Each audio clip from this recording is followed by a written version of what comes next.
Romanos capítulo 8, versículo 35. Diz assim, ó. O apóstolo Paulo escreveu: quem nos separará do amor de Cristo? A tribulação, ou a angústia, ou a perseguição, ou a fome, ou a nudez, ou o perigo, ou a espada? Como está escrito: por amor de ti somos entregues à morte todo dia. Somos reputados como ovelhas para o matadouro. Mas em todas estas coisas, somos mais do que vencedores por aquele que nos amou. Porque estou certo de que, guarde bem isso, estou certo de que nem a morte, nem a vida, nem os anjos, nem os principados, nem as potestades, nem o presente, nem o porvir, nem a altura, nem a profundidade, nem alguma outra criatura nos poderá separar do amor de Deus que está em Cristo Jesus, nosso Senhor. Ou seja, nós, mesmo sendo cristãos, sendo de Deus, não estamos isentos de enfrentar lutas, dificuldades, guerras, tribulações. Mas a garantia que nós temos de Deus é que não há nenhuma situação ou condição que possa nos separar de Deus. Nada. Daniel enfrentou uma injustiça. Foi lançado na cova dos leões numa situação que nem o rei, que era amigo dele, pôde livrá-lo. Nem o rei podia fazer nada por ele. Mas quando ele entrou na cova, Deus estava lá com ele e deu o livramento. Aquela injustiça, a cova dos leões, não puderam separar Deus de Daniel. Nada. Você vê que ele fala aqui, nem a morte pode separar uma pessoa de Deus e Deus da pessoa. Nada pode nos separar. Mas existe alguma coisa, então, bispo, se nada pode separar, então por que tem tanta gente separada de Deus? Se a Bíblia diz que nada pode nos separar de Deus, e cita várias, tem uma lista aí que nós lemos, nem a morte, nem a profundidade, nem a altura, nada, nem a espada, nem a fome, nem a nudez, nada. Então por que a gente vê, inclusive, pessoas dentro da igreja, longe de Deus? Porque tem uma coisa que não está naquela lista, e que é a única coisa que pode fazer com que você não tenha Deus consigo. Se chama pecado. Só o pecado. Você pode passar a situação que for, Deus vai estar com você, e em tudo isso você vai ser mais do que vencedor. E eu duvido que você, eu sei que tem gente que está começando agora na caminhada cristã, mas eu duvido, você que tem anos de evangelho, anos de vida com Deus, duvido que tenha alguém que olhe para trás e não tenha histórias para contar de situações em que você viveu e parecia que estava tudo perdido, mas no final Deus deu o livramento. Você venceu. Eu já vivi várias situações. No final, o mar se abre. No final, a chuva vem e a seca acaba. No final, a tempestade acalma e vem a bonança. Porque nada nos separa do nosso Deus. Mas eu duvido que alguém que vive deliberadamente na prática do pecado, na desobediência, na injustiça, possa dizer: eu vejo Deus comigo, a mão de Deus está comigo. O pecado cometido deliberadamente Viver no pecado afasta a pessoa de Deus. Leia, por exemplo, o que aconteceu com Davi, a vida de Davi. Um homem que teve relacionamento tão estreito com Deus, mas quando ele permitiu que o pecado entrasse em sua vida, leia lá o desespero de Davi no livro dos Salmos, quando ele pede: eu suplico, por favor, não retires de mim a tua presença. E ele geme, chora, ele diz: enquanto não confessei os meus pecados, os meus ossos envelheceram. Porque o pecado separa o ser humano de Deus. Vamos falar de um ser humano entre aspas, que não pôde contar com Deus. Foi desamparado. Quem? Quando fala a palavra desamparado, você lembra de quem? Na Bíblia, quem foi desamparado? Quem cria em Deus, mas foi desamparado? Jesus. Jesus na cruz disse o que para o Pai? Por que me desamparaste? Deus não estava com Jesus ali na cruz. Por que, bispo, que Deus não estava? Porque todos os pecados da humanidade estavam em cima dele. Então, naquele momento, ele se separou do Pai.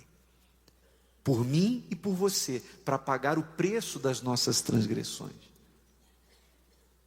Então, o pecado separa. Naquele momento, o filho ficou desamparado. Para resolver o nosso problema. Você sabe que isso que eu vou falar para vocês aqui é uma revelação. É uma revelação. O que é pecado? Tem muita gente que fica cheia de dúvidas. As pessoas dizem assim: poxa, será que isso é pecado? Aquilo é pecado? Isso pode? Isso não pode? O que é pecado? O que desagrada a Deus? Troque a palavra pecado por uma outra palavra que vai ficar mais fácil para você descobrir o que é pecado e o que não é. Troque a palavra pecado por injustiça. Todo pecado é pecado porque há nele injustiça. Onde não tem justiça, tem pecado. Compreende, sim ou não? Você tem visto o que acontece no Brasil aí? Tem tido a prisão dos corruptos. O que eles fazem é um crime e é um pecado. Mas por que é pecado? Porque é uma injustiça. Uma vez que por conta do prazer deles, o prazer deles de acumular riquezas, faz com que pessoas morram na fila dos hospitais sem atendimento. Faz com que pessoas fiquem desempregadas e tenham que morar debaixo do viaduto. Então, onde há injustiça, há pecado. Por que é pecado você, marido, ir para a cama com a outra mulher? Você, mulher, ir para a cama com outro homem? Por que é pecado? Eles têm prazer, sim ou não? Mas o prazer deles vai provocar uma dor muito grande na esposa, no marido, no cônjuge, quando descobrir, nos filhos, na mãe, na sogra, no pai, no cunhado. Todo mundo vai gemer. Olha que coisa, para dois sentirem prazer, dezenas às vezes choram. Então isso é justo? Porque tem gente que não entra na cabeça dela. Tem gente que pensa assim: ué, qual o problema, qual a diferença de eu ter sexo com a minha mulher e ter sexo com outra mulher? Tudo não é sexo. É só que quando você tem com a sua mulher, ninguém sofre. Ninguém geme por isso. E o próprio Deus se faz presente. Amém, pessoal? Mas quando é com uma pessoa que não é a mulher da tua aliança, o marido da tua aliança, muita gente vai sofrer para você ter prazer. Então isso não é justo. A pessoa conta uma mentira e ela se safa de uma situação e depois ela diz: me dei bem. Me dei bem. Mas por causa daquela mentira sua, alguém foi enganado. E alguém, quando souber que foi enganado, vai sentir. Então foi injusto. Então mentira é uma injustiça, logo é um pecado. Você gosta de ser enganado? Então não engane. Você gosta que mintam para você? Então não minta. Então é assim que funciona. O pecado é injustiça.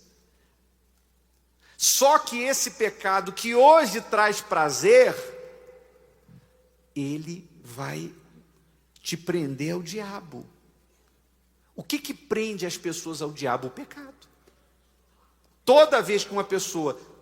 Entenda bem, pessoal, eu não estou falando de ser pecador. Se a gente for conjugar aqui quem é pecador, o verbo pecar, eu peco, tu pecas, ele peca, todo mundo peca. Porque nós somos humanos. Não há quem não fale. Mas eu falo das pessoas que assumem e vivem conscientemente, por escolha, deliberadamente, escolhem ficar fazendo a coisa errada. Vivem na prática do pecado.